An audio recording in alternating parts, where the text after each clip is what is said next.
Go Eagle fans, Chris Hooks, play-by-play voice of the NCCU Sports Network here as we get you ready for Fayetteville State and North Carolina Central. This game preview is brought to you by Spoken For Communications, because every child deserves to be heard.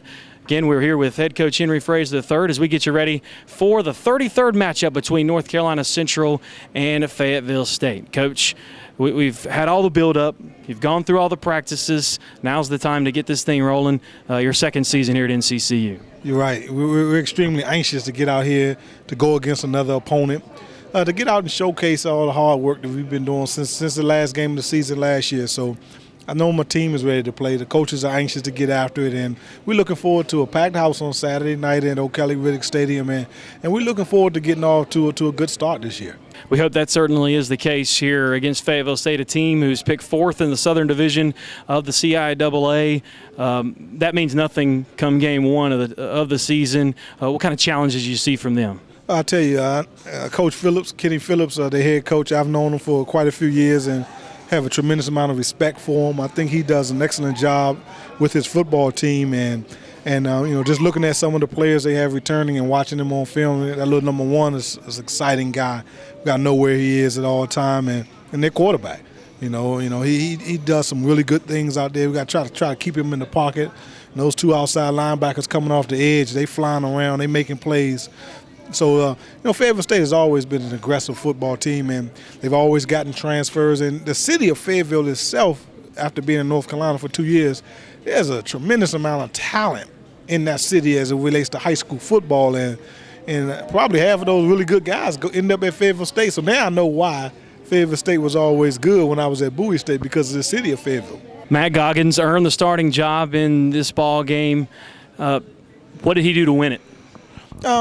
It's been going on since January. We were fortunate enough to get Matt here in January, and him and Jordan been going back and forth. And I think what the bottom line just came down to we felt Matt gave us the best chance to be successful, to win football games at this point in time. And that pocket presence, over Jordan right now is probably gave him the nod. But Jordan does some really special things, and Jordan will play. It's just football coaches. We have to be smart and know, in terms of curtailing what we do when those guys are in the ball game, and put them in positions to be successful. That in no means doesn't mean that Jordan may see some action. And what does he bring, and what can you do with him to certainly put him in different situations? Well, Jordan is your traditional dual threat quarterback. He has a live arm, and Jordan definitely can run the football. So he brings that dual threat to the field, where Matt is pretty much your pocket passer. Matt, we have to protect him, some 7-man pro, 5-man, 6-man. We'll do different things with Matt, to protect him and make sure he gets rid of the football. But with Jordan has to just develop that confidence when the protection does break down. Hey, being able to use your feet, not necessarily just to run, but to scramble drill and then find an open receiver. So he has gotten so much better than last year. So I'm pleased with both guys. I wish Quentin Rucker had an opportunity to compete. He broke his hand a week before training camp. He just got the cast off last week, and he's a talent as well. So we got us 3 good quarterbacks that if we had to go to either one, as football coaches, we'll game plan and do what we need to do to try to win ball games. Giovanni Irvine, you talked about him throughout the preseason as really being focused, being a team leader. Just get him the ball and let's see what he can do. That's the plan, man. Guys like that can make you look like a really good football coach, And we just have to create ways to get him the ball, and he'll return punts. He'll return kicks. We'll hand him the ball. We'll bubble screen him. We'll throw it deep to him. We'll run some drive routes. We run some curl routes. We're going to do different things, and just to find ways to get him the football, because he is such a threat.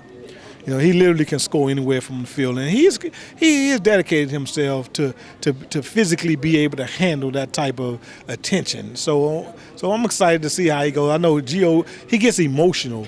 I think that's where he gets drained a lot of times. He be so emotionally into the game. So just trying to get him to be able to channel that energy the right way, and just get him the ball and just let him go. Defensively, we've seen a lot of good things out of Ty Brown, Xavier Proctor, John Drew, among others. Just for them to take a step forward from last year, what do they have to do? They have to be very relentless on defense. Those guys have to and I think they are. They know the scheme. They know what we're doing. They don't have to think as much. So I just want them guys to fire off the football, you know, and then make plays and just wreak havoc. That's what I want them to do, especially that defensive line. You know, because now they know the scheme. They know Coach Morgan's. They know how he is. So now it's a matter of, hey, look, line up, put your hand in the dirt, and just go after the football. And I think if those guys get after and they do that up front, it's going to take some pressure off our secondary. And then in return, we'll have us a pretty good defense.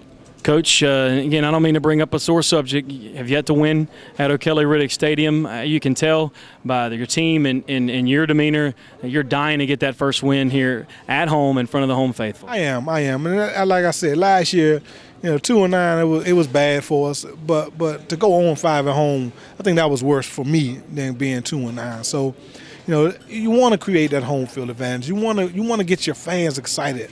And as a head coach, I was unable to do that last year. So this is going to be a great opportunity for us to get off, you know, not just getting off to a 1-0 start, but to get us a home victory. Because I haven't tasted victory at O'Kelly-Riddick Stadium yet. And as a coach, I'm a little selfish, but I am focused on that because it is, to me, it's an electric atmosphere. It's an intimate atmosphere, but I think it could be even better with a win. So I want to experience that, and I want the players to experience it, you know, especially the new guys that's going to be playing for the first time on Saturday night. Well, Coach, we wish you the best of luck. We'll talk to you before the game, and hopefully we're talking about a win at home after the game against Fayetteville State. But thanks for your time and best of luck. I appreciate it. Thank you. That's head coach Henry Frazier III. Spoken for Communications brings you this preview of North Carolina Central and Fayetteville State. Enjoy the ball game, everybody.